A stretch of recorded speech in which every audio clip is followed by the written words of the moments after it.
बिहार के भोजपुर जिले का भरत भूषण तिवारी एनकाउंटर केस इस समय सुर्खियों में है और राज्य की सियासत का मुख्य केंद्र बना हुआ है। भरत तिवारी के एनकाउंटर से जनता और विपक्ष दोनों ही आक्रोश में है। इस मामले में अब 5 दिन बाद उन पुलिस वालों पर कार्रवाई की गई है जो इस एनकाउंटर में शामिल थे। मृतक के परिजनों की ओर से दिए गए आवेदन पर शाहपुर थाने में एनकाउंटर में शामिल पुलिस वालों के खिलाफ हत्या का मुकदमा दर्ज किया गया है। इसमें जगदीशपुर के एसडीपीओ डीएसपी राजेश शर्मा, शाहपुर के तत्कालीन थाना अध्यक्ष राजेश मालाकार को नामजद और उनके साथ मुठभेड़ के दौरान शामिल रहे अन्य पुलिस वालों को भी आरोपी बनाया गया है। भरत एनकाउंटर मामले में पुलिस वालों पर लगातार परिजन, स्थानीय लोग, नेता सवाल उठा रहे हैं। हाल ही में हंगामा बढ़ने के बाद मुख्यमंत्री सम्राट चौधरी ने हाई कोर्ट के रिटायर्ड जज से मामले की जांच करने का आदेश दिया था।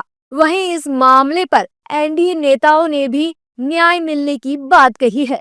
भरत तिवारी का जिस प्रकार से एनकाउंटर हुआ वह गलत था, इसलिए एफआईआर दर्ज हुई है, जांच होगी और जो भी अधिकारी उसमें इन्वॉल्व हैं उनके खिलाफ सख्त से सख्त कार्रवाई होगी, क्योंकि इनकाउंटर करने का हक, किसी की हत्या करने का हक किसी को भी नहीं है, वो चाहे जितना मर्जी पुलिस अधिकारी, जितना मर्जी बड़ा पुलिस अधिकारी हो। देखिए, राज्य सरकार पूरी तरह से इस घटनाक्रम को लेकर दृढ़ संकल्पित है।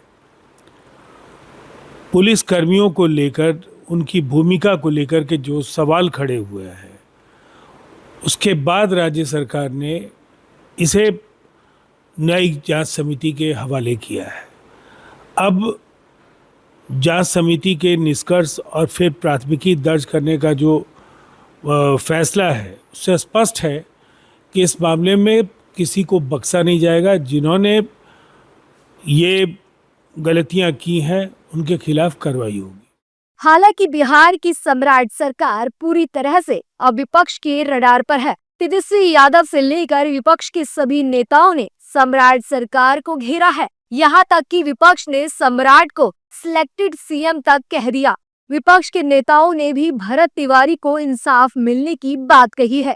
बहुत देर से हुआ है, लेकिन एफआईआर पहले होना चाहिए।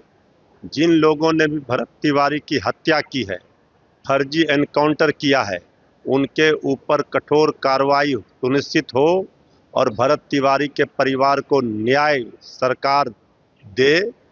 उनके भरत तिवारी तो वापस नहीं आ सकता है।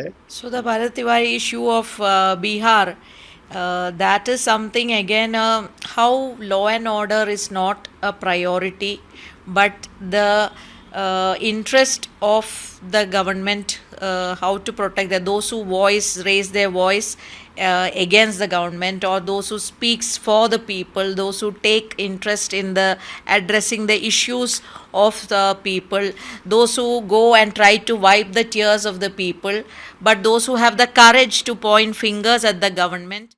भरत तिवारी एनकाउंटर पर जब ज्ञान बिंदु कोचिंग संस्थान के संचालक रोशन आनंद से बात की गई तो उन्होंने बिहार सरकार की कार्यप्रणाली पर सवाल खड़े कर दिए। रोशन आनंद का कहना है कि प्रशासन पूरी तरह से गलत है, उसी की गलती का खामियाजा मुझे भुगतना पड़ा और यही खामियाजा भरत तिवारी को भुगतना पड़ा।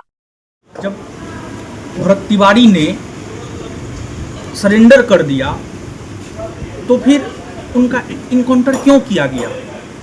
ये कौन तरीका है प्रशासन के काम करने का? प्रशासन को वेतन कहाँ से मिलता है? आम जनता जो टैक्स का पैसा देता है ना, उस टैक्स के पैसा से जो है प्रशासन को वेतन मिलता है। आप जनता के रक्षक हैं, आप जनता के भक्षक नहीं हैं। बता दें कि शाहपुर थाने में भरत भूषण तिवारी की मां आशा देवी की शिकायत पर सोमवार को एक नई एफआईआर दर्ज की गई है। इसमें आरोप लगाया गया है कि 17 जून को सुबह डीएसपी और थानेदार के नेतृत्व में पुलिस टीम उनके घर आई थी। पुलिस उनके बेटे को लेकर जवनिया बाढ़ विस्थापितों के लिए आवंटित जमीन की ओर ले गई। ना खाली मोदी जी से हमरा मोदी जी के हम वोट दिले बानी। मोदी जी हमरा के इंसाफ दिवाई, जे मरले बा ओकरा के फांसी दिवाई। हाई कोर्ट से हमरा न्याय उम्मीद बा कि हमारा लड़का के इंसाफ मिली।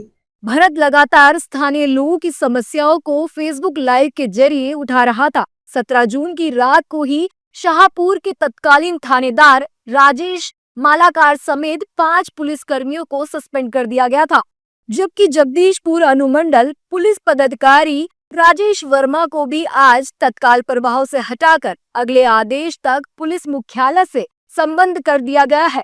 अब सरकार ने पंकज मिश्रा को जगदीशपुर का नया एसडीपीओ बनाया है। भरत एनकाउंटर पर बिहार की सियासत पूरी तरह से गरमाई हुई है और भरत के परिजन न्याय की गुहार लगा रहे हैं।